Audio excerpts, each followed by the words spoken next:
Welcome, one and all. This is the Peace Dealer. This is episode 59, actually, of Peace Talk. To think we're 59 episodes in. I'm loving it. And each episode is an episode to profile, interview, and get to know spiritualists, YouTubers, honestly, anyone who wants to speak their truth. This platform is open for you. So we got a Sagittarius in the building. Yes, What's sir. good? What's popping, bro? Not too much, man. How's it going for you? It's good. I'm exploring my dark side, and I'm realizing in a lot of ways I ain't shit, and I love it. I love it about myself. Yo, are you having a Sag type transit? Is that what's going on? Oh, what transit? A Sag type transit? Like, is there something that's letting you like get to the opposite side? Is that what's going on? You know what, bro? I didn't realize that's what I was going through until you said it. Because a lot of that is Sagittarian in nature. And I'm going through a Saturn transit, but all this Capricorn energy is my ninth house of Sagittarius. So I'm really real about being Sagittarius, which is interesting. Yeah, that's what's up. That's what it's all about. Yeah. First of all, I'm just really obsessed and fascinated with the whole Gemini Sagittarius dynamic. So I do appreciate you joining this Peace Talk. I think this is going to be really fun. Without a doubt. It's definitely a dynamic. So you live in LA, right? No. So I currently live in Boston. Oh, you're in Boston? Yeah. I live in Boston. But I went out to LA for a trip and ended up doing a bunch of photography out there, Santa Monica and such. That was where I was at. So that was super dope. That was one of the most spiritual trips of my life. Like, it was going there in my part of my journey and stuff was just like a whole new transition to like so much more than I thought. You know, that was my first time going out and like seeing the world, you know, and I mean on my own. So like I was really on my own, got the ticket, was like, you know, this is the thing that I wanted to do for like my birthday. And I went out and I spent a new year there. So that was super dope. Really a lot of exposure too. I got to see how some of the top shot people really get down when it comes to just business and such. Like everyone is such on a move basis where I'm like, wow, did like y'all ever slow down? That's me saying that. I'm a Sag. I'm like, wow. I'm like, that's a lot. But I mean, more power to them. It's crazy, like how much from a coast to coast type view. It's crazy how different it could be. That's actually nice to know you're from the East Coast. I got a fellow East Coast. How long have you been in Boston? In Boston for like just this like general semester and such. Cause this is my last semester of school. Actually. Like I'm actually graduating next week type. Like I'm really just congratulations. Yeah, good luck. Appreciate that. I keep forgetting to look at the live chat, but I'll look at it at some point. Whatever. But pretty much graduating and in Boston right now, like I'm working with pretty much this organization to bring an inclusive space and event as far as arts, music, poetry, and etc. is concerned to Boston. And we're doing it in the biggest park in the city. So that's super cool because I get to just meet and network with a bunch of people, a bunch of artists and stuff, and really get everyone like together for like the art and for the culture. And that's what I've been doing this whole time. So that's what I'm in Boston for right now. And what are you studying in college? Marketing. So that's what they do. I remember doing the business track when I was doing it. I didn't realize how diverse it is. You have like accounting, you have marketing, you have entrepreneurship. So I think that's really dope. What kind of marketing? What have you learned from the marketing? I think one of the biggest things I learned about marketing, to be honest, because keep in mind the classes that I was mostly in were, let's say, because education hasn't changed yet. I'm gonna keep it just regular. Like education has not actually changed at all within the last 100 years, pretty much. Like, not even gonna put it past anybody. Like, and because of that, you know, I was taught marketing, but it's like they would taught us about things that were outdated, right? Because now they forgot that we can get on this platform and talk face to face on YouTube to whoever's watching this and whoever's going to watch this after. Like, they never put that into account. So the fact that we can do this now changes the game entirely. Completely. That's so you can go door to door, but at this point, they're like, why are you going door to door when you can send me this on Instagram? Why are you going door to door when if you tweeted this and spent on an advertisement, you'd be getting hundreds more people? It's just interesting how much like it's changed. Age of Aquarius, like it's just changed up everything. And I felt it's funny because like I kind of like I understood the shift because it went from like when I was growing up, it was on this super like religious type wave. And then like once I reached like, but it was religious wave, but then like I was taught computers by like the time I was 4. Like I knew how to like get around the internet, like for real, because that's just how I was raised. But it's cool because like I got to kind of see how it just shifted from this super religiousness to like technology. Like, what's the next thing? How are we going to innovate? And I'm like, wow, like the switch was like instantaneous. Like once so it starts, fast. It's almost as if like, and that's, I love how you pointed that out because it's like, there's a lot of wisdom that we gain from the older generation, but our generation that is kind of pioneering this new internet age, it's almost as if just like the internet has made all this old stuff obsolete, it's like the wisdom from the elders don't even apply to us. Like it's not, it's still wisdom, but it's like a lot of us are getting blamed for stuff that doesn't apply to us. Like we're on a whole different pioneering. At all. And it's interesting because like growing up, for example, like I was just the kid that was like my parents would drag me along places. You know how that go. Like we just, hey, oh, we're going here, you're coming with us. Why can't I stay home? You're too young. Come on. Like no question, no regard. Like just that's it. Like you gotta go. So I would just be around all these places. And my dad's actually a Gemini. He has the gift of gab like no other person. I understand. Like y'all do it. Y'all do it. We'll get into that later. We're gonna get into that later. We're gonna get into that later. We'll have a discussion. That's a whole nother topic. But essentially, like he would just talk to all these people and he would talk to all the old heads like everywhere.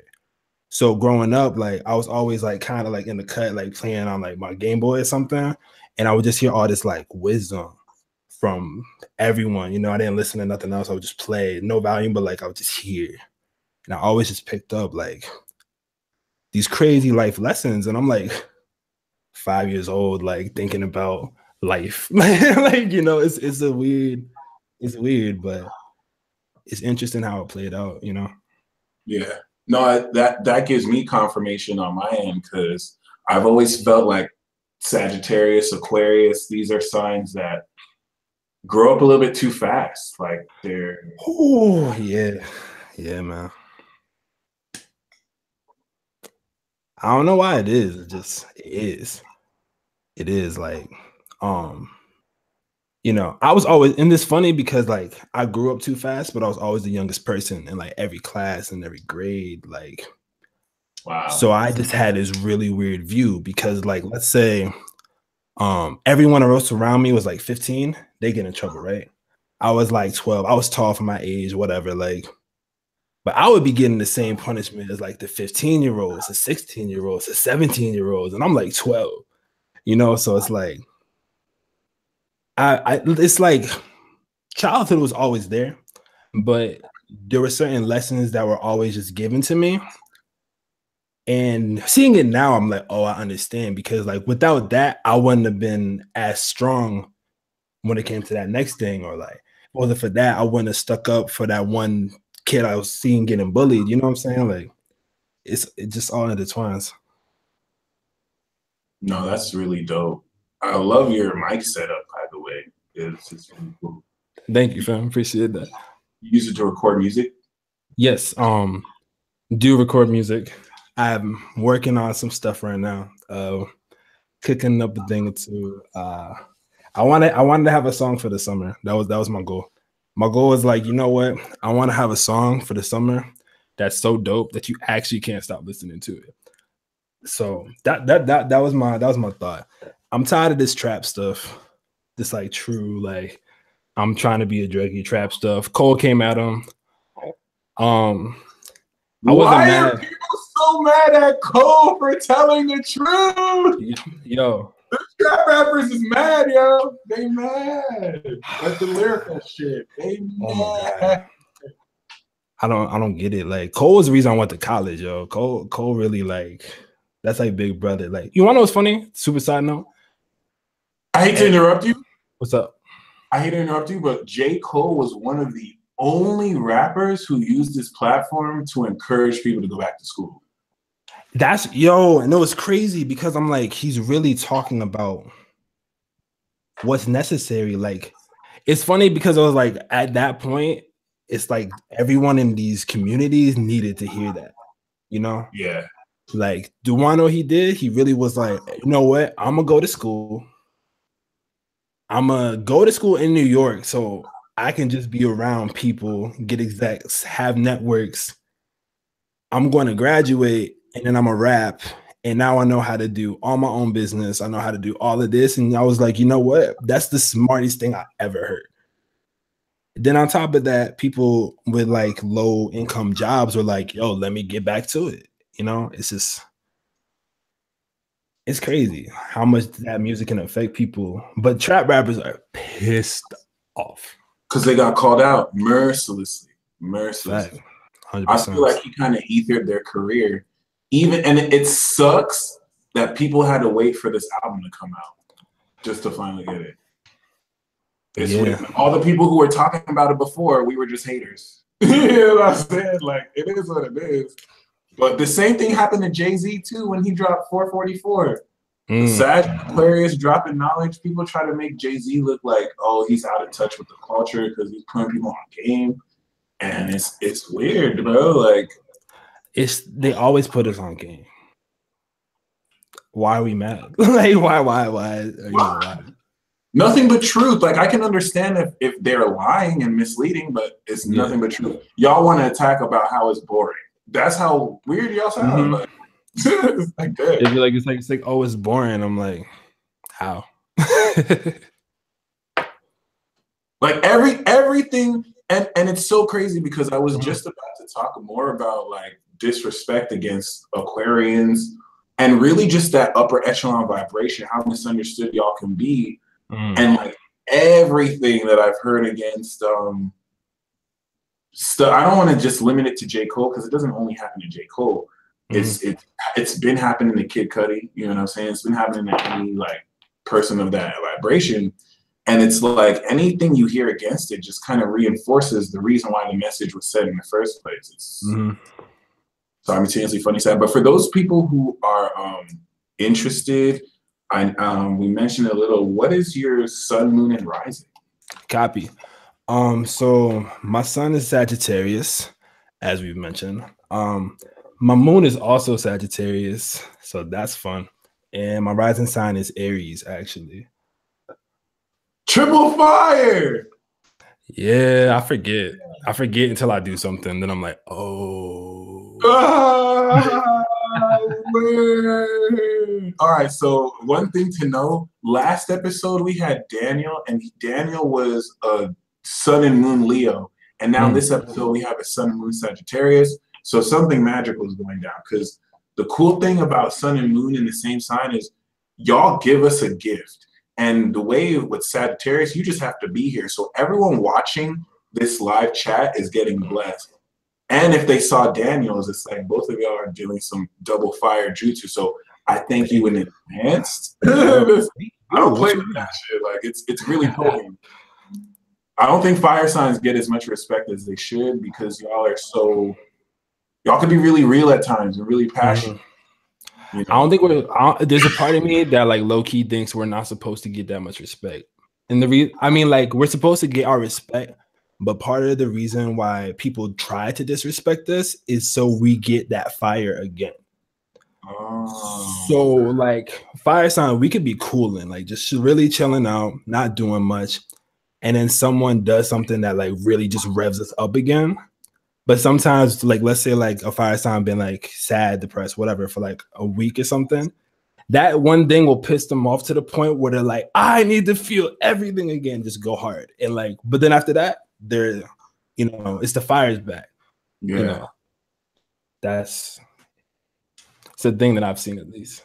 No, I've never heard it said like that though, but it's so true because it's something about fire that burns you when you need to be burned. Or what I appreciate about fire, because like I do have Earth, like my Taurus moon, my Taurus rising, and my Cap moon. Whenever fire is too far, it's like, oh my God, you're so extra. Can you not be through? But my Gemini's like, I love that shit. I love that free expression. I love that you're pushing buttons. Like it shows people that you don't need to be limited. Like you could just be extra just because, you know what I mean? Or just be. True. You know, and like the least fake people I usually ever meet are fire. Any issues that I ever have with fire is because they're either too real or they just do too much. You know what I mean? Or they're just too passionate, which is a good problem, I feel. I mean, true. So so you're originally from Boston? No, I'm from Connecticut. Connecticut. Yeah. CT. All right. And then you moved from Connecticut to Boston. Yeah, I'm in Boston right now.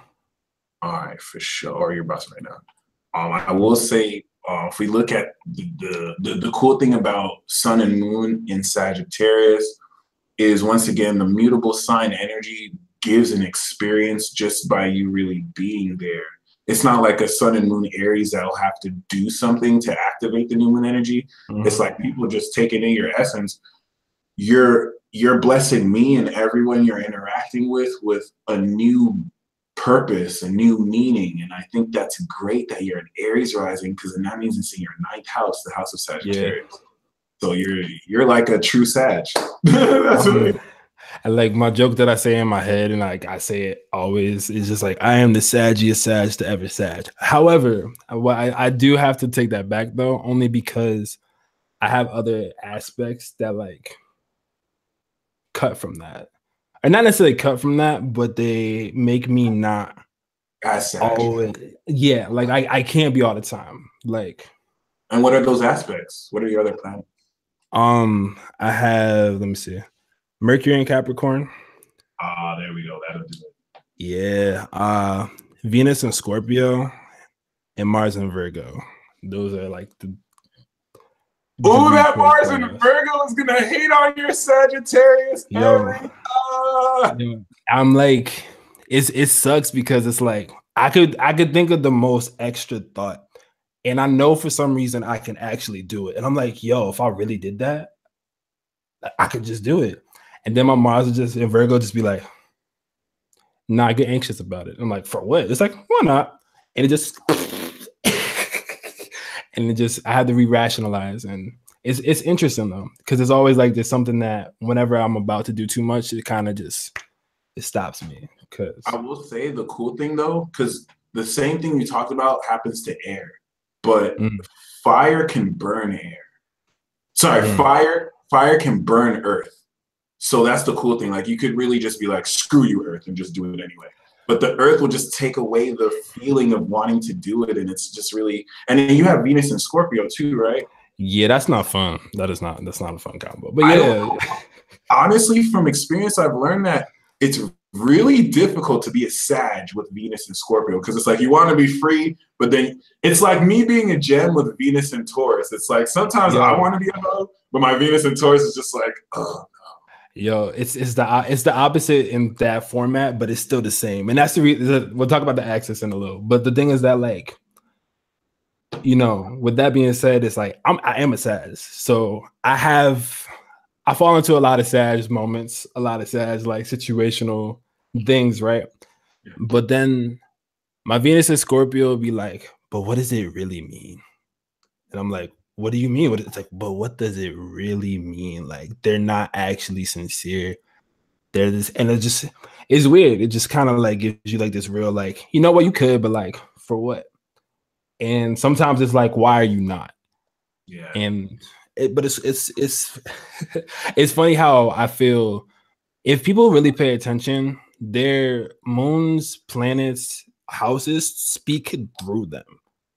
Yes. Every day. And that's what I want to, that's why like me talking about myself right now isn't me to talk about myself, is for you to look at your chart and be like, wow, I do this. Like that's what I kind of want to just show, I guess. It's sad about showing, but like it's literally like to show people that it's there for you, so like. No, that's very well said. And that's one thing. I like how you said the planets speak through. It's forced me to humble myself. It's forced me to really listen to others and myself, because like I'm now able to operate as if like I'm a board of trustees, where it's like I have the different planets ready to help chip in on decisions I make. Like Mars is like, talk to that girl and have sex with her, and then Saturn's like, let's not get in trouble. You're a black man in America. Like, be careful how you do this. You know what I'm saying? So it is what it is. And you know what? Let's. I'd like to take the discussion there. I wanted to really talk about what is it like. What year were you born? Were you born year 95 or 96? 96, perfect. So you have Pluto and Sagittarius, and it's like it's not conjunct, but it's definitely plays a role in my everyday life, to be honest. Like, and that's the most important part, because one thing a lot of people don't know is Sagittarius, men and women with Pluto and Sag, have one of the hugest generational burdens, because all this newness, all this freshness, y'all have to do. And you have Pluto. So it's like what Scorpio had to go through. Y'all are going to get demonized, hated just for being yourself. And what is it like to not only be, I was going to ask, what is it like to be this new generation Sag? Like a new generation Sag has a Pluto and Sag. You're leading that next gen, you know what I'm saying? 95 to 2008 and beyond, really. But what is it like being a black man and a Sagittarius? Oh, in America? All the right questions. Because I feel like your perception is a complete one. Like you've really seen it all. Yeah, I'm not. Yeah, I'm gonna accept it. Yeah, like I get where you're coming from. But to be honest with you, it's the type of reason why like I haven't even seen Black Panther, right?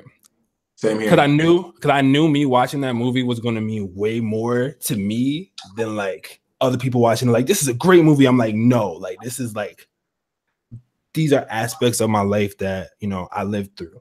But think about it. So me being a black man, right? So I'm gonna give it to you the quick way. Like, I'm from CT. I went through private schools, Catholic school, the whole nine, right? Because the schools where I was at, I shouldn't be in, because I'm a triple fire sign. Like, that's a bad like this is a bad idea. So it's hard because I to be honest, you want to know what I did? You want to know what I do? Actually, I like always put myself in like leadership roles. I'm always in like a leadership position. I'm always like, I was RA at my school. I always was someone who had the suit on and people would ask questions to.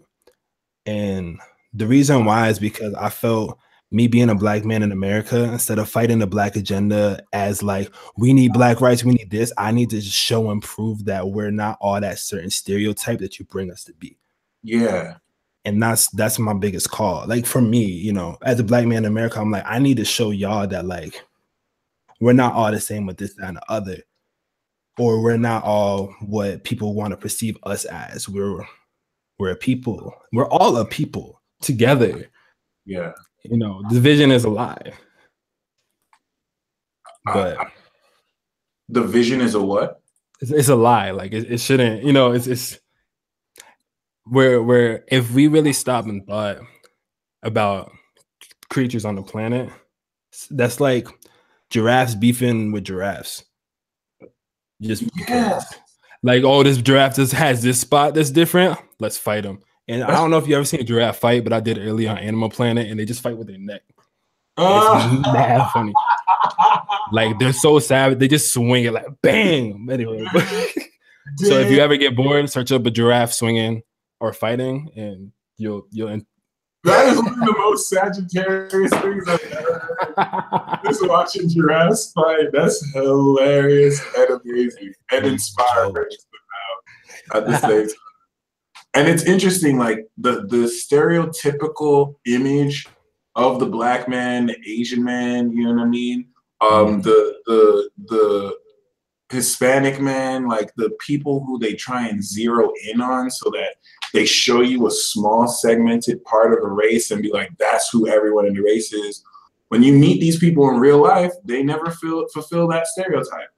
Like even a little, maybe I was gonna say maybe a little, but not even a little. Like you just have people either trying to break free from that or be themselves. So I really like the giraffe analogy because that's very real, you know. And on top of you know, let's really speak more on being sorry, Raven said the more he talks, the more attractive he becomes. That's how I know.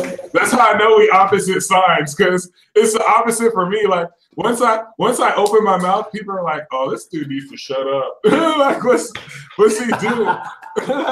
You get love in the chat too. They loving you right now. I'm actually not seeing it, but you're very attractive to them. Well, I appreciate you. You are beautiful people. And yeah, man, like my bad for interrupting. I was just gonna speak more of like being a Sagittarius. Like I think it's a huge, and you're not just a Sag, bro. You're Sun, Moon, Pluto Sag. Like that's just the hugest deal. Yo, you wanna know what's crazy? What I just found out literally like yesterday. I found out that my mom is Pluto Virgo. Ooh. And she's a Virgo. And I was like, and she's a Virgo? So she literally has the same thing I do. And I was like, that's crazy. I never thought of it that way. Yeah. No, that's really crazy. Because I know I have a twin aspect with that with my mom. And that's just what I love about astrology and interpreting charts of your family. Because when you look at the group you incarnated with, it's like too many similarities. It's all interpretive at the end of the day, which makes it subjective. But your mom being a Pluto sun, you being a Pluto sun, that's that, and especially Virgo too. Yeah, it's of course. Like, it was tough, but the reason why it was so tough was to make me if it wasn't for that, I wouldn't be able to be at this level having this conversation with you. Like, you know what I mean? It's all necessary. And with my Mars and Virgo, it's like I can do it, even though like my sun and moon hates it, but that's what's up. I notice Aries risings usually are pretty intimidating to others too, even if they're pretty nice people. So I get two things. I generally get two things on site. It's either wow, you were really intimidating, like your energy's super strong, like whoa, I didn't know what to do, or it's why are you acting like a kid? Like you're literally like, why are you so hyper? Like what's going on? Are you okay? And like it's like that axis. It's like it's one or the other, because the Aries energy in me, like it just with my Sag too, it's like when I just get like really goofy, like I'll be goofy and I just need to do it. And like, you know, it'll stop after a certain amount of time. But I just think the Aries rising kind of brings like that two sides. It's either the warrior or it's really just like that playful love, you know what I'm saying? Yeah, and I mean, if there's anything we need, it's more fire. I mean, a lot of people are really lacking that motivation, and then they get angry at fire signs for being it. Like, how dare you be so happy? It's weird when I see that, like, as an observer, like how someone can light their fire and other people are genuinely like pissed because it's like, put your fire away. What the hell's wrong with you? And it is what it is. But like, as far once again as being, you know, representing Sagittarius, one thing that I'll always say, whether you're a Sagittarius man or woman, and Capricorn, Aquarius, Pisces, like, whereas Aries, Taurus, Gemini, and Cancer, we represent God consciousness in human form, I really do see Sag, Capricorn, Aquarius and Pisces, but specifically Sagittarius as God, like the creator. You know what I mean? Having that consciousness. And I think being a Plutonian, this is what you're gonna awaken for the collective as well as yourself. What was that Saturn transit like? And for you and for other Sagittarius listening, like, what is it like? Because Saturn just put a lot of responsibility on y'all. Like, well, you gotta be responsible for humanity. Like, be careful what you create, be careful what you perceive. It'll come real. Like, you know, I didn't realize the whole Saturn thing until I think you were actually talking about it in one of your videos. And you were like, yeah, like the past 3 years, Saturn's been transiting, or last 2.5. Like, I found out at like a certain point, and once I found out, I literally just stopped, and I'm like, bro, like I just stopped, and I'm like, the last 2-3 years have legitimately just given me the hint, you know.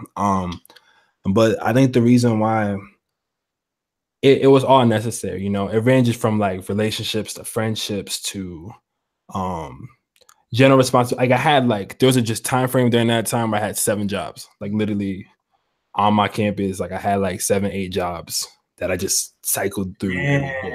Yeah, because like, you know, I mean, I was able to do it in my own way, and I'm always kind of able to get that work. I have a Cap Stellium too, so like I know how to work when it's time. It's just one of those things where it's like, you know, stopping to realize all of that. It was like there were so many karmic lessons that I learned through people, through other people's demons, actually, which was an interesting thing.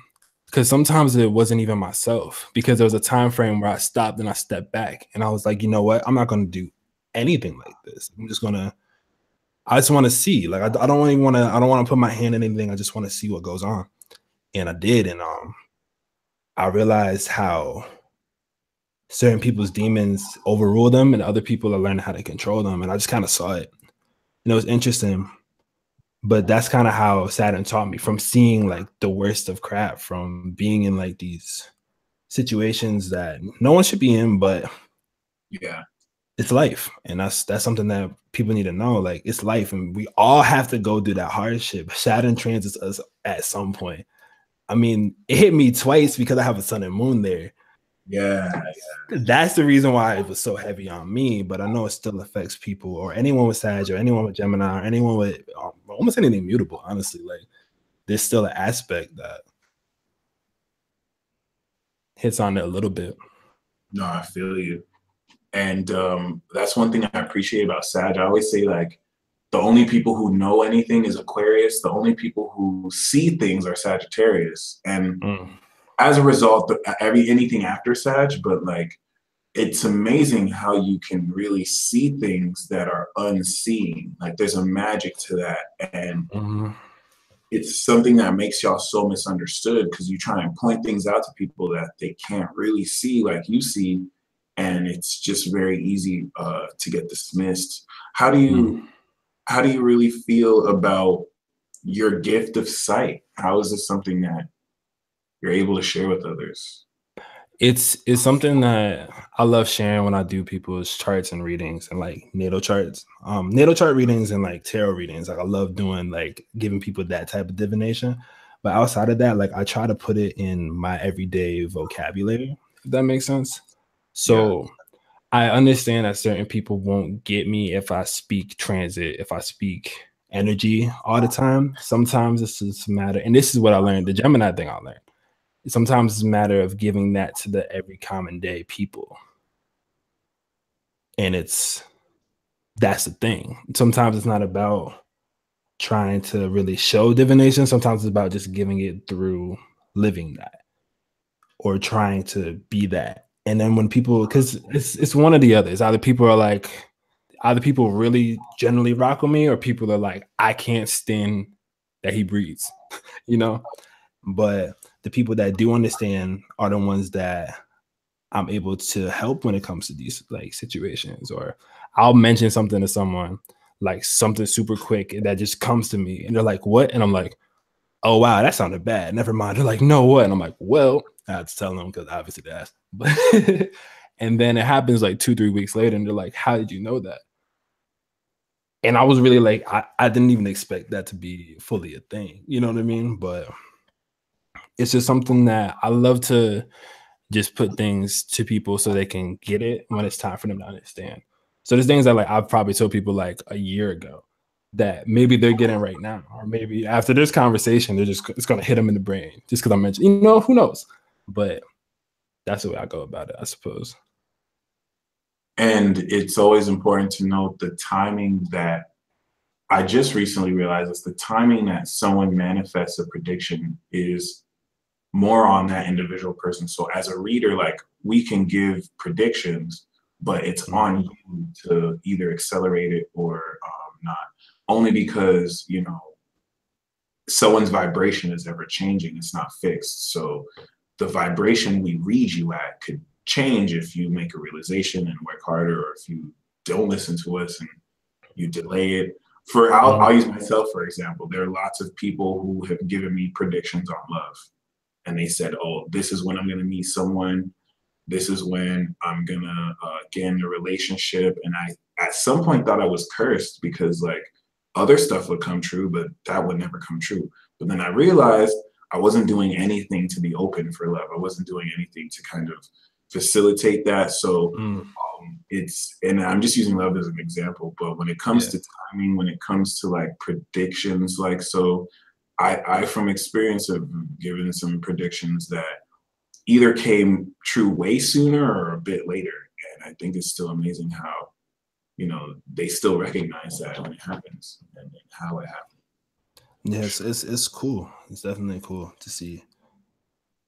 How what got you on your path? What is it that you currently do right now? And what was your intro to spirituality?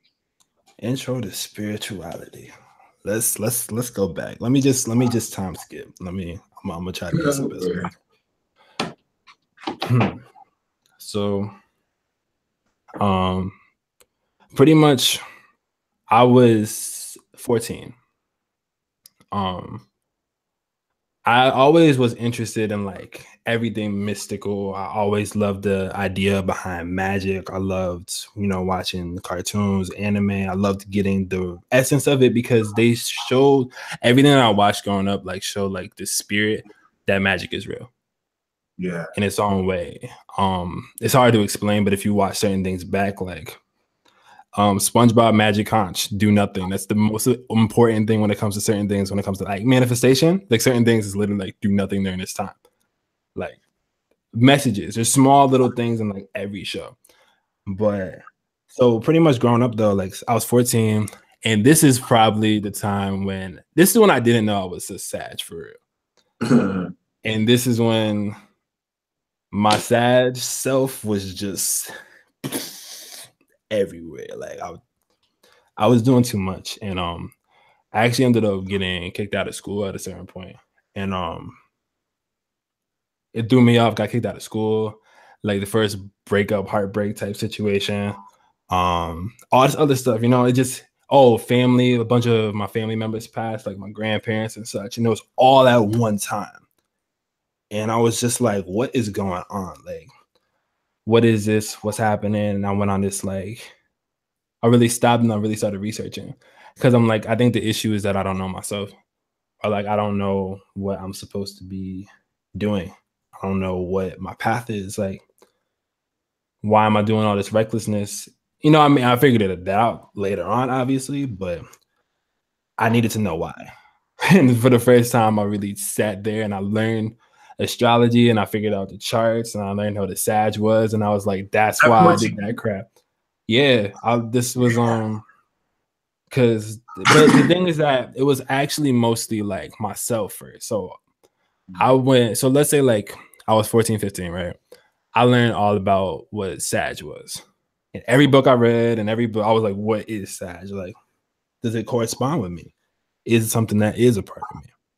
And after doing that for so long, I started identifying as it in my head. So when other people would mention their signs, because everyone would just talk back and forth, I was like, what does your sign do? I'm like, why? What's up? What's going on? And it just kind of became a thing where I would start searching theirs. So when I would search theirs up later on, I would tell them, I'm like, oh, so I did some research and this is blah, blah, blah, blah, blah. Is this true? And they're like, oh my God. Or, you know what I'm saying? And it just kind of started like that. Mm-hmm. Then after a while, you know, I it's not like it stopped, but I had other interests and other passions. So I was kind of like doing that. And then it refound me. It always just refound me. And that's why I'm even here right now. Cause I'm like, no matter what I've done, like, to be honest, there was a time frame, there's like a year, 2 time frame where I was trying to debunk everything as far as magic, astrology, tarot, and all of this was concerned. I was trying to prove it wrong. Like I was literally going out of my way to be like, nah, this ain't real. And every time I did, it just slapped me in the face. Yo, the mutable slap. Yeah. Bang. Hand of Zeus, whatever. Hand of Poseidon. Hand of all that. Saturn. Yo, just. I guess Zeus for you, since that's your OG right there. Yeah, I mean, it's just Zeus is an interesting character in like mythology, just period. Yeah, because he did a lot. The most. Facts. No, that's really dope. Especially that you were exposed to it so young, and I'm beginning to feel like that the whole debunking phase is necessary pre-awakening. Because if I were to ever give advice to an atheist, I'll be like, if you're skeptical, if you're an atheist, keep being atheist, keep being skeptical, because you cannot deny the existence of magic. So the more scrutinizing and skeptical you are, the more you weed away the fakes, but you will have that encounter with spirit. And until you believe in yourself, you know what I mean, you'll know that you're sharing that experience. And I heard Manly P. Hall quote that magic is the manipulation of unseen forces, but I also see magic as the communion of the divine and connecting with these unseen forces, and not necessarily just manipulating, but also co-creating. So there's definitely here or there in that. But yeah, I definitely went through that phase myself where it's like, it's not that was a little bit different. It's not that I didn't think it was real. It was just more that I thought it was evil. Like, it is real, but it's wrong. But thankfully, you know, the eyes were open there. And I know that you were speaking of talking or touching upon the axis. So I really, more now so than ever, passionate about this mutable axis of, you know, Virgo, Pisces, Sag, Gem. I didn't realize how all 4 of those together are truly magic. Gemini answers what, Virgo answers how, Sagittarius answers what that means, and then Pisces answers why. You know what I mean? And it's amazing. Real. Super real. It's funny because, like, just breaking down all the axes, like the mutable axis is straight magic. You know, you actually, I think this is something that you did beforehand. It's like their magic, and then the fixed signs, their love. And the cardinal signs of power, and that's just how they come off. But then those fit individually with people's charts. So inside of people's charts, like, those signs still play a part. You know, I could be a Sag, but I have a fixed Scorpio placement, which will change how that works, because now I need to fix my magic to be in this way or in this format, and it has to fit, like, you know, how Legos fit, or like how something else, like it has to be perfect. So it's interesting. Yeah. Barring off that, it helps you kind of like statisticalize. I just made out the word. It helps kind of like understand, like, you having the magic, you have the Aries moon, so your magic is powerful with your Aries rising, and it has love of the Scorpio, versus people who are power, but they have a lot of mutable energy, so their power is magical as opposed to their magic being powerful. True. Really flipped my head, and it just really you getting so much love in the live chat, bro. I'm getting jealous. People love the way I like how he gestures his body when he talks. Oh my god, yeah. First of all, this is why I'm jealous of Sagittarius all the time. But wait, can I explain something to you? Go for it. Can I explain something to you? You said something. This is funny. Anyway, this is kind of like something I run into. I don't want to say often, but it happens sometimes. And I'm like, oh no. But the thing is that in your case, you're like, when you go Gemini, you can really go Gemini. The reason why Geminis are the way they are is because Geminis kind of don't do anything. They're kind of just like, it's just, we're kind of just works. Yeah, and that's why that works. You know, it's an axis, so it's like, yeah, I'll finally let's say I get loved one after I talk, and it's like sometimes it's like when you build that silence up is when people are like, wow, but really there is more depth, and they start seeing that cap. When they start seeing the lunar cap, they're like, oh, okay. There's some serious, and that's when it's that's just that's funny. But yeah, so there's that. No, I just kind of want to reiterate, like, we kind of really don't do anything. Like it's a mutable sign thing, but like I noticed because Sagittarius is next to Capricorn, there's a lot more force in what y'all do. We're next to Cancer, so it's like whatever Gemini does is more etheric. It's like what we do isn't physical. It's so mental, so we evoke emotions, right? But yeah, I really like how you said that. It's definitely true. What do you feel about that axis though? What is it like being opposite Gemini? How does that definitely affect you as a Sag? I peep anyway, but you see stuff like, okay, yo, everyone watching this, right? You see that right there? That right there is literally just Gemini and Sag though. Because like a Gemini do some little slick something, and Sag is the only one to see it and be like, I peep you. I see what you did. I know why you did. Like, it's like, because y'all so mischievous with it. Like, y'all just be like, But like, no, I'm gonna interrupt you there. Like, you nailed it, bro. Like, Gemini will finesse everyone and like trick everyone, Mercury trickster, but only Sag will see it, and only Aquarius will already know. But so only Sag will peep it, really. Sag really sees it, but then Aquarius entertains it because Aquarius just be like, I already know what you're doing. Yeah, but then it happened, and it's like, yo, I told you it's gonna happen. It's like, you knew this was gonna happen. Like, and then Pisces and Virgo kind of see. Virgo doesn't see all of it, and then Pisces sees it, but they don't care. It's like, Pisces, they don't care. They don't care. They don't. I love Pisces. Like, I know that's the soulmate to Sag. What's that? Yo, because like it's funny because you know two of my best friends are like Pisces for real. So it's like, and one of my best friend, like my best friend, like my brother type, grew up from high school on together. Like he's a double Pisces. Yeah. And so it's literally like a double Sag, double Pisces best friendship. And it's like, yo, it's extra. Like it's so extra because it goes, I get all sagged up, and then he'll just come back down and he'll just ask these really weird Neptunian type questions but I understand everything he's saying. So he's religious, like he's Christian, and that's what he does. And like I really appreciate, because that's his devotion. And I'm like, yo, I rock with that. Like you got, at the end of the day, you doing it for the right reason. That's for you. Like, you know what I'm saying? And then the thing is that when it comes to it, it's like I just start Sag and stuff. He'll be like, hey, like, you know, you're supposed to do the thing with the stuff, and blah, blah, blah. And he'll just say something really weird and cryptic.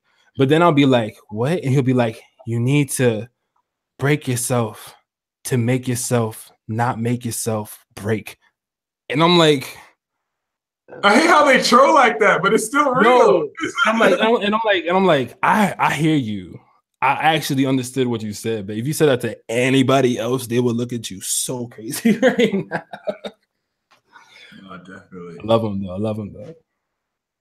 Yeah, Pisces just has this. Even when I was interviewing Olivia, like the questions she was asking me, it's like, damn. Yo, she went for it. She's dope. She went for it. Yo, she asked like questions that I thought about at a certain point, and I was just like, oh no, she good. Like I'm not even mad. Like she just, you know, it's funny because like as a Sag, I understand my place. So I'm like, bet, like if an Aquarius does some extra alien dope stuff, I'm just like, cool. If a Pisces does some like weird finesse stuff, I'm like, cool. Like I just respect it because I see how it happens. I just don't know how to do it.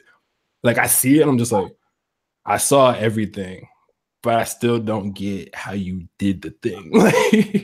No, really, because like maybe it's the way my chart's set up, but Pisces and Aquarius can finesse me and it still benefits me. I don't understand that like at all. Because they don't. The thing is that they actually give gifts when it comes to that. Like they don't want to take anything from you. Like if you're ever utilized in Aquarian Piscean situation for the most part, it's usually because it's like you're already that. They're like, nah, be you. Like be you, do you. You're important how you are.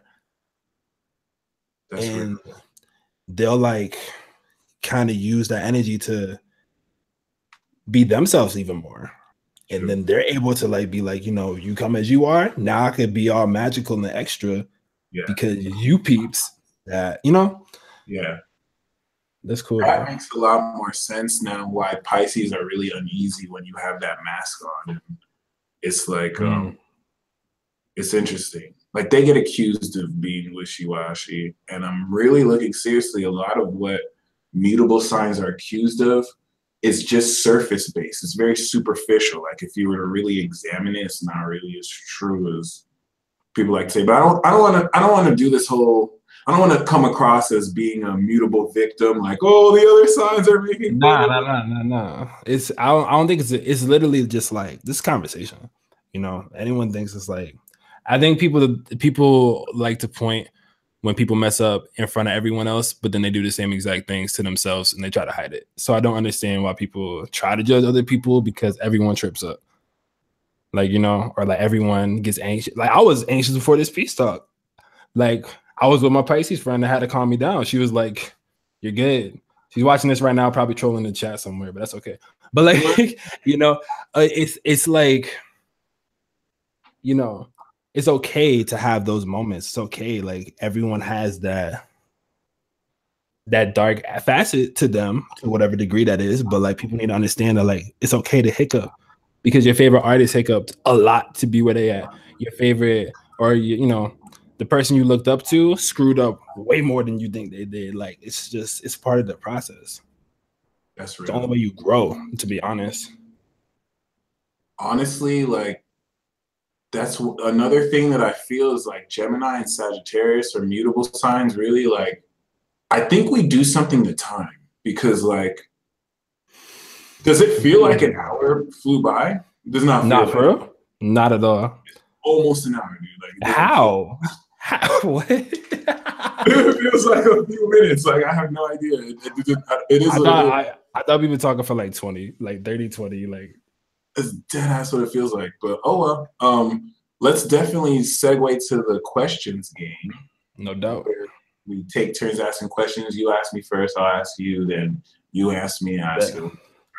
So I decided for like the first time ever to like write actual questions down to at least get like a gist. So that means I was prepared. I was serious, you know. I need to ask the right thing. So I got you right now. So my first question for you, right? What character from mythology inspires you the most? Or do you do you have that relation with like what character from mythology where like you hear their story or you feel their story and you're like, wow, like, you know? I feel like That's such a good question because mythology has my heart these days. I love the story of Odysseus and that whole like epic, but the number one, and it's funny because I just recently made this decision. So I fuck with Zeus. I think Zeus is so savage. I feel like the fact that Zeus was like the original fuckboy that could cheat on his wife and still hold stuff down. Like, and she would know. That's crazy. And she would know.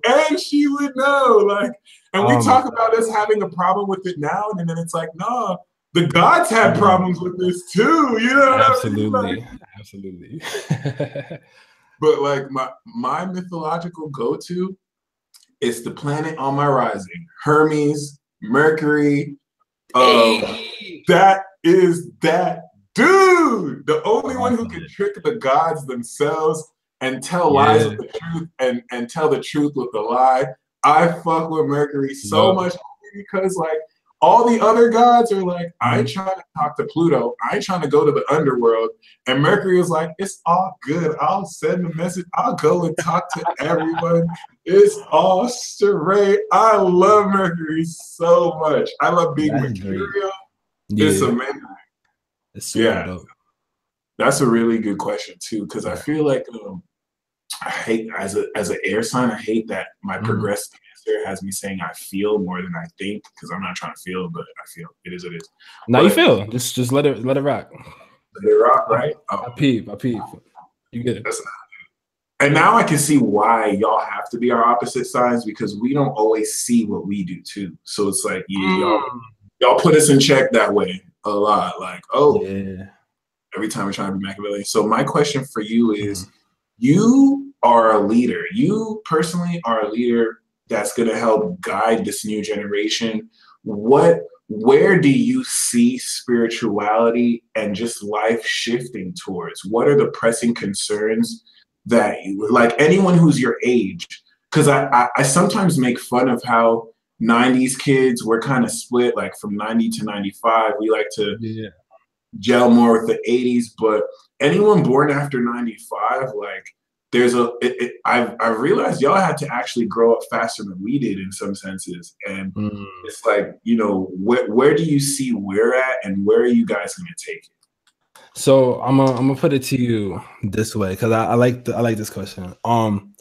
My biggest I want to be, helping lead this true spirituality move and this true like essence. It's like I don't even like calling it spirituality because it's literally just like, who are you? Who are you? Do you know who you actually are? Because once you know who you are, like you can, that's when you can pull Kanye West moves because he knows who he is. That's when you can pull whoever else moves because they know who they are. That's the only thing about it. Once they know themselves, you're able to do that. And so my thing is that like with the spirituality wave, what I think is gonna happen with them like in 2 years is that they're gonna try to make it a fad. They're gonna Yes.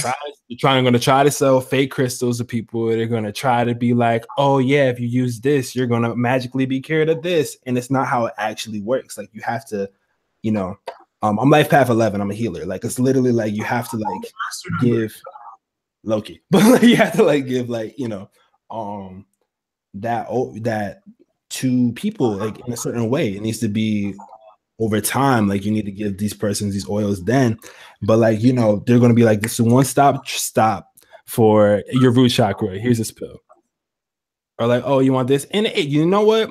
I'm scientifically alchemy whatever that word. It might be a thing, but it's not going to be sustainable. You know, Yeah. and that's the issue. And then people are going to start finding faults in spirituality or try to point the finger when the corporations are trying to take over spirituality and make it whatever they want to make it. Yep. And that's why I want to be like on the first in the wave. Like this is like, like a public, legitimate, like this is me. This is like what I'm trying to help achieve for the world. Connection gets wacky, but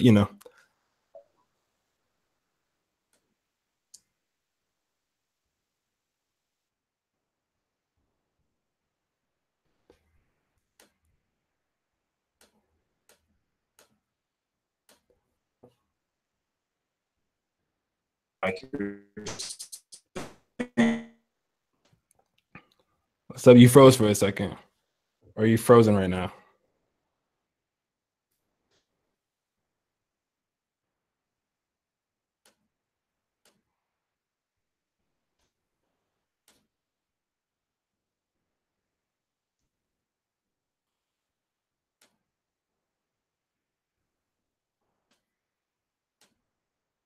Hello?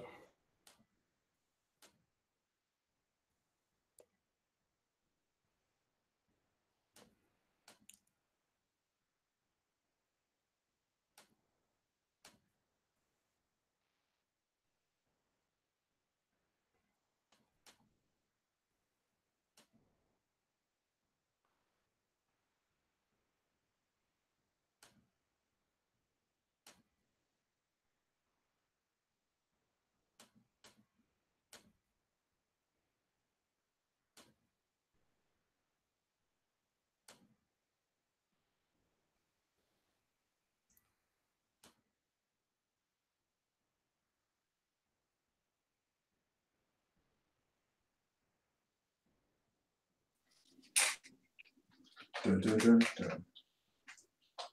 Oh, it's documented. You back? Ooh, there we go. Looks like we back. Wait. I swear to God, man. I was gonna say before it got interfered. Mm-hmm.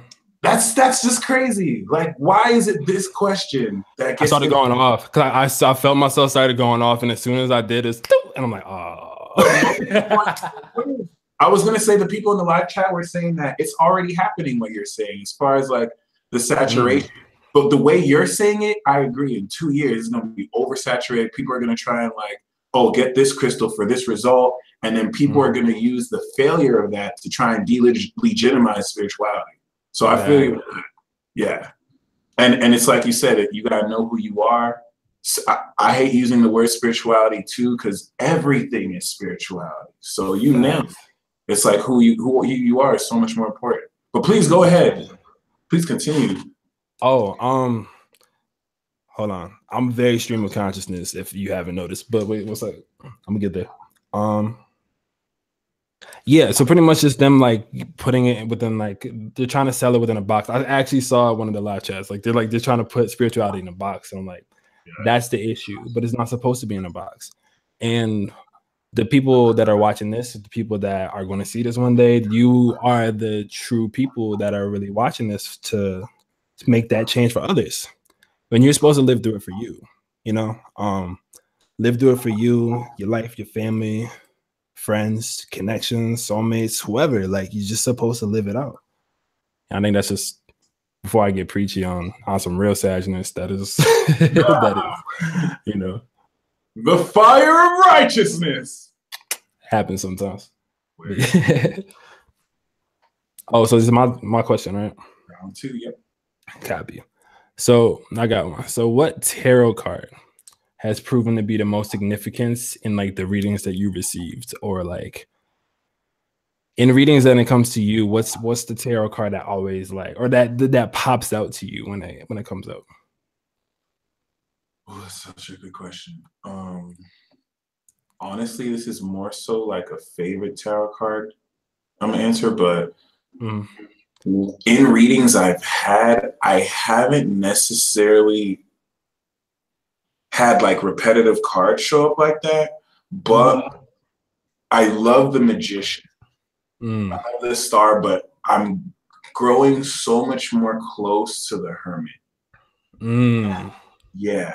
I mean, I don't remember any significant readings that it pops up in, although when it does pop up, it's tied between the Magician and the Hermit. I feel like the Magician, once again, is the card of Mercury, but like I'm loving that Hermit card so much more because it's my birth path card, right? But I just love seeing it because I'm embracing a lot more of that independence and individuality. And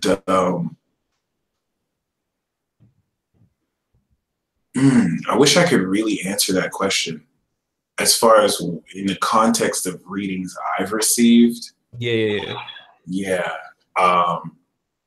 I've really just been receiving a lot of queens, Queen of Swords, Queen of Pentacles, Queen of Cups. So like it gets me excited because it's like I'm definitely set to meet that archetype / partner soon, you know what I mean? But definitely. There's a 6 of Wands and 10 of Pentacles, but I'm gonna go with the Hermit card. I really like that card. I like that. The World card too, the Saturn card, I really like that as well. But I also like the Tower more. I'm being truly mutable. I'm not answering it with one question, but I'm gonna go with the Hermit because there's a sense of personal magic there that I feel I'm able to more represent, whereas before I was reclusive and a bit insecure and unconfident. Now I'm being more confident in my, you know, individuality, and it's something I'm working to share, of course. So yeah. My second question to you is, you know, as far as it's a question I'm going to start asking a lot more too. But what is your trademark magic power? Like if you can have a magic power that's trademarked, that's yours, what is that? Technique, power, you know what I mean? That's a really good question. I'm a superhero nerd too. You're a what? I'm a superhero nerd. Oh, nice. DC. Yeah, so like I'm Marvel. I rock with DC. Yeah. DC still got my respect. But I want to low key say magnetism because that's just the closest thing I could say, to be honest. Electromagnetism or just magnetism, period. Just because it doesn't have to always be to yourself. Sometimes it could be to other things. So it's just kind of like, and it's in magnetism in terms of like not like completely like controlling like just everything, but just kind of leading things in the right energy direction.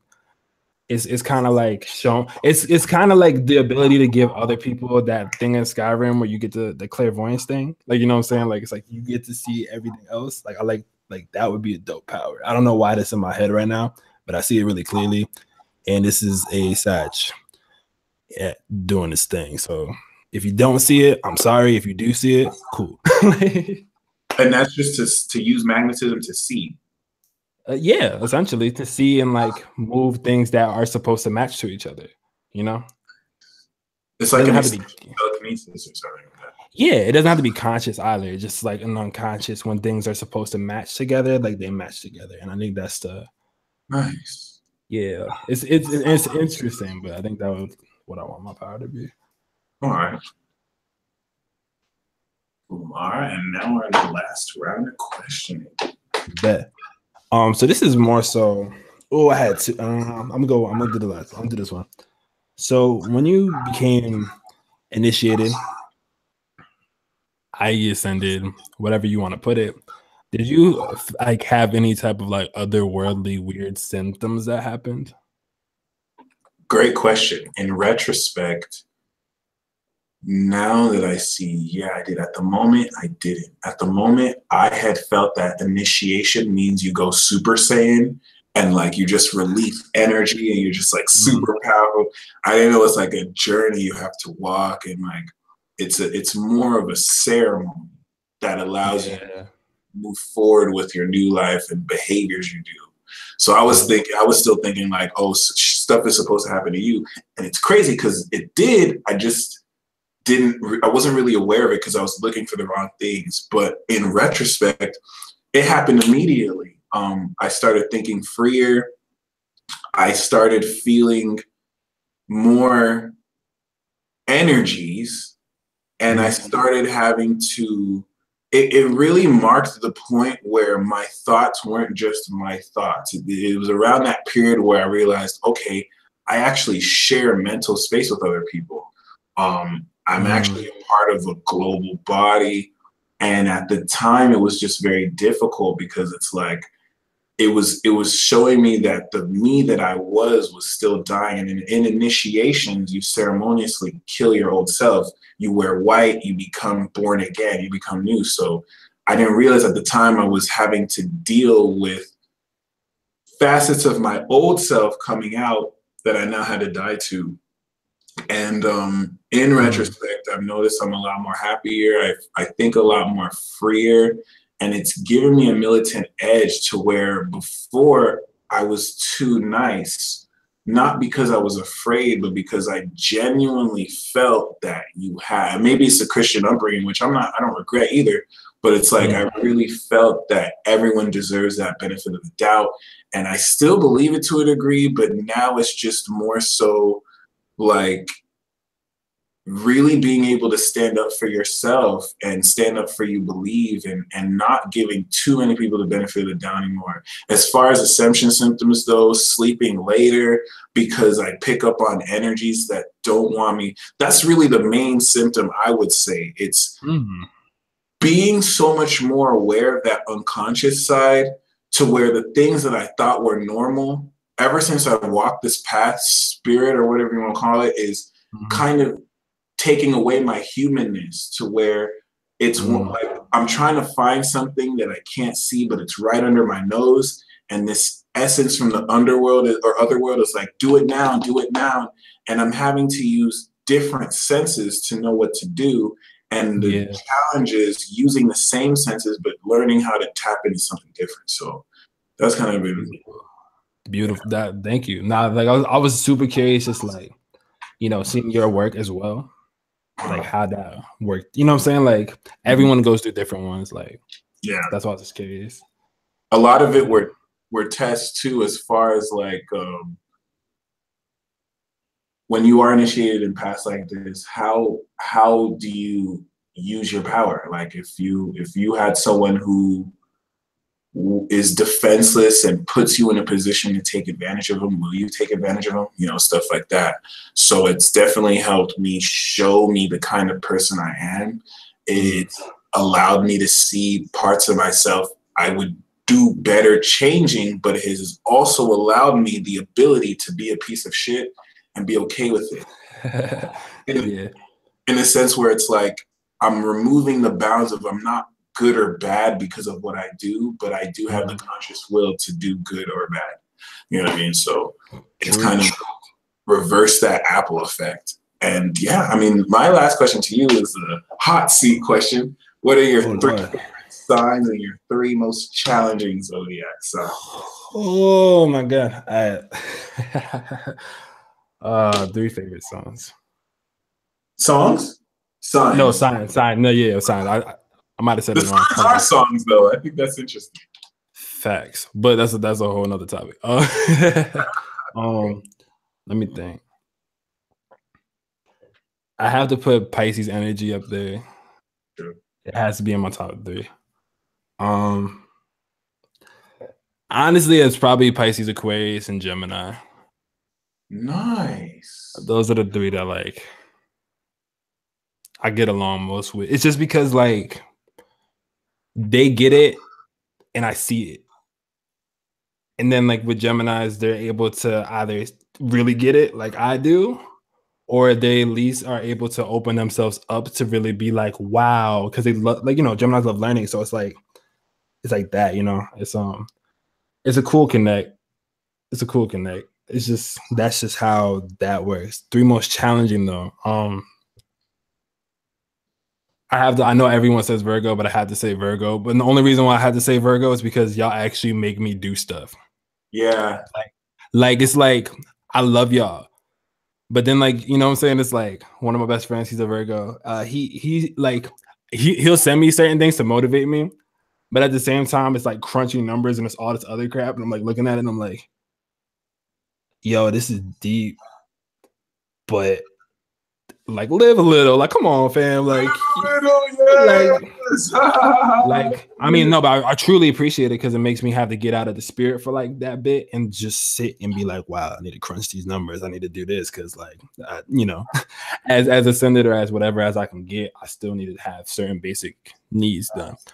Second most challenging, but it's not like a bad, and all these challenges aren't bad challenges, and that's the one thing I want to get across. Like the other most challenging is Leo. And the reason why it is Leo, like I love Leos. But Leos be so stubborn. And I'm just like, yo, if y'all just apply that same stubbornness to that one thing you actually loved, you know how much different your life would be. Like but I love Leo or Taurus or Scorpio. I'm not trying to get in trouble with the last one. So I'm just gonna that's wise. But I try. But I'm gonna say Taurus is more stubborn, but Leo is more stubborn to your face. That's real. Like Leo is more like, but no, because I think that, but like I respect it too.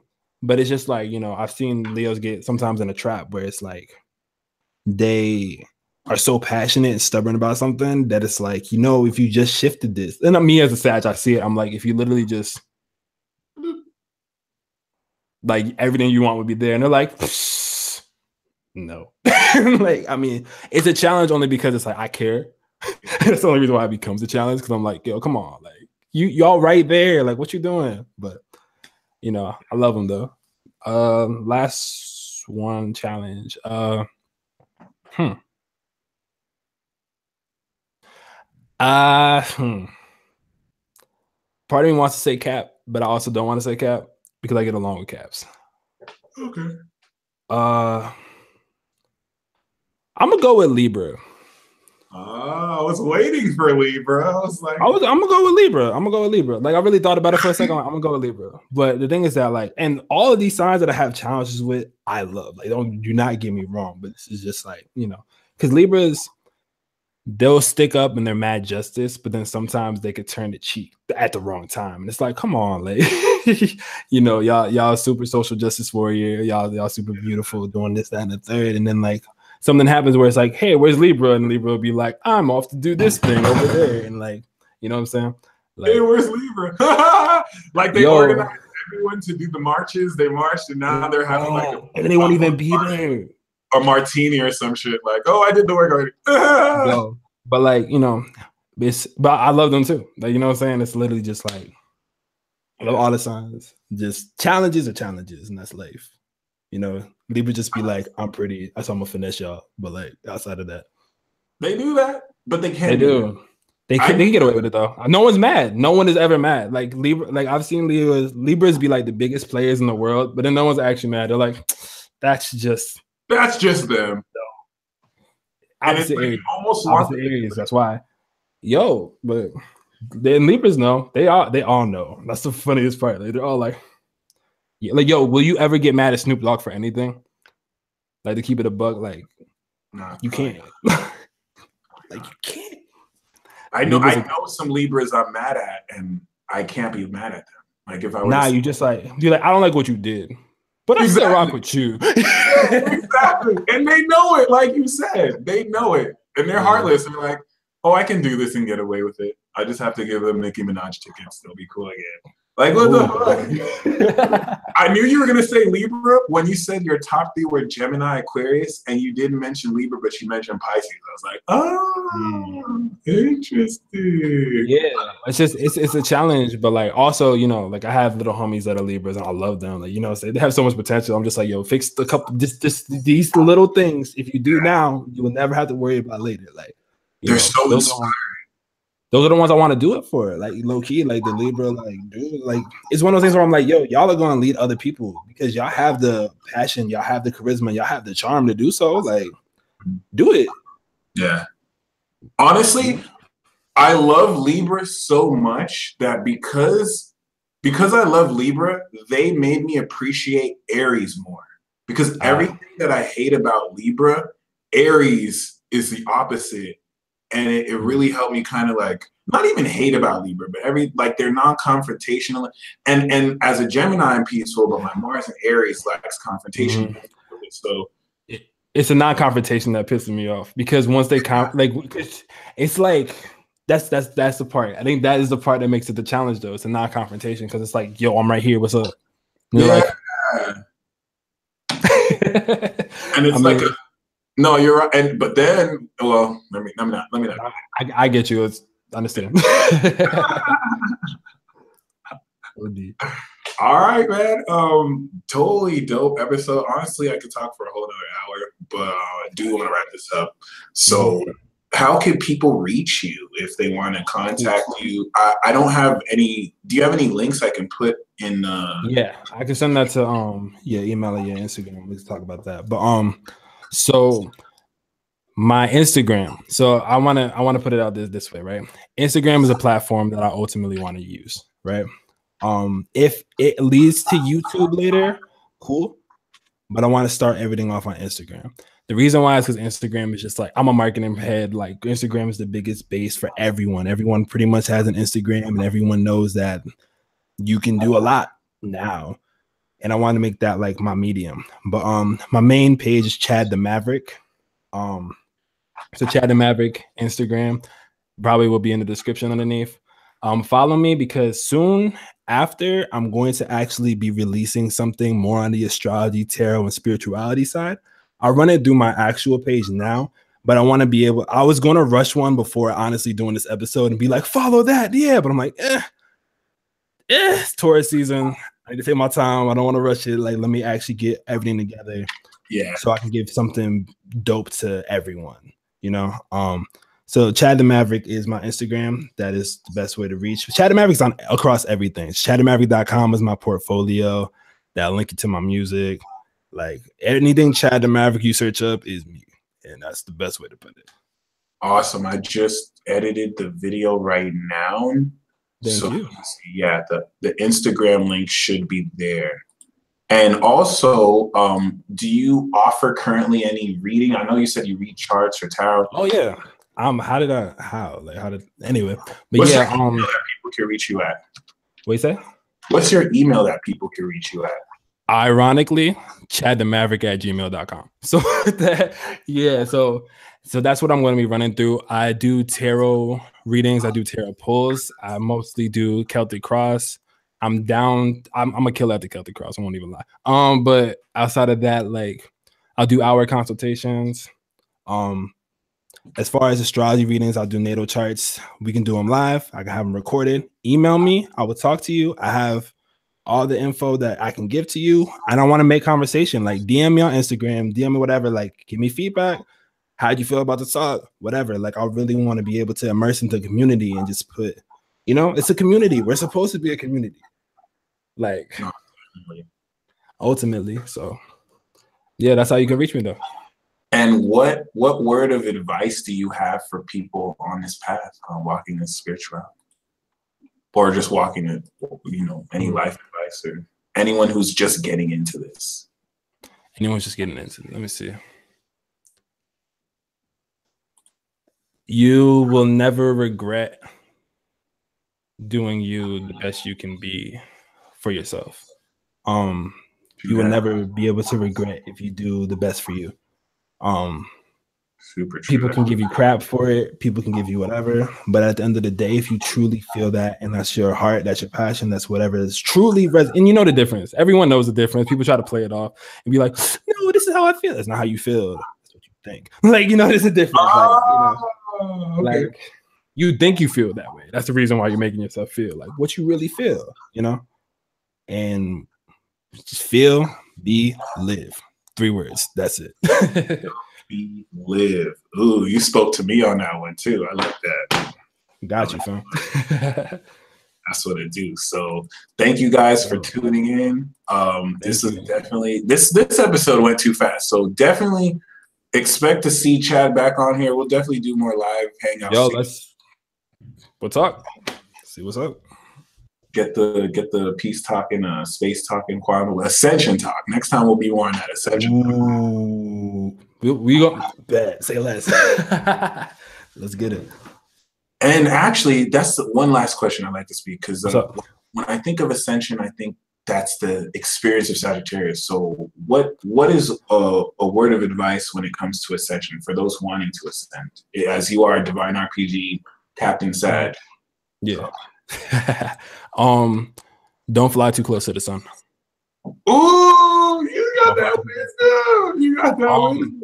The only reason why I have that wisdom because I flew too close to the sun. Like, yeah, like it's something where, as much as you might want to take on, as much as you might want to save the world, you have to understand that it's literally a process. Like,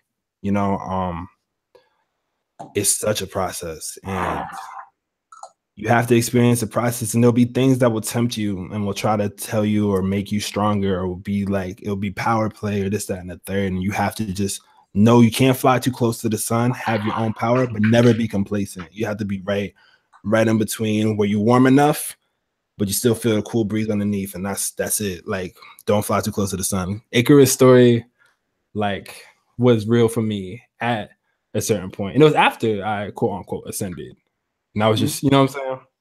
Sometimes it's like don't get too ahead, because it'll come. It's meant to. I feel Any animals you work with? I don't work with animals in like specifically, but one that resonates with me is the eagle. But that's because of some other star stuff I've figured out. So like that's a whole nother thing. But I figured it out, and it was like the fallen eagle, and I was like, oh shoot, that makes mad sense. So eagle is dope.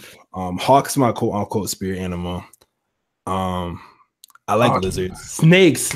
Snakes were important. Snakes are mad important. Cool how Hawkeye and Avengers is the archer? Yo, I love Yes, I was happy. But like snakes were really important only because everyone looks at snakes as the bad thing, but like this what everyone's also low-key seeking for awakening with Kundalini rising, because those are mad like important. So I never understood how it's like snakes are bad. It's like, but aren't you doing the Kundalini awakening, which is raising the quote unquote snake consciousness with it? Anyway, but that's another one I worked with. That could be our next combo, because it's actually it's some Enlil versus Enki conflict where the indigenous religions and ideologies that honored the snake are now being demonized in order to favor the eagle from the air.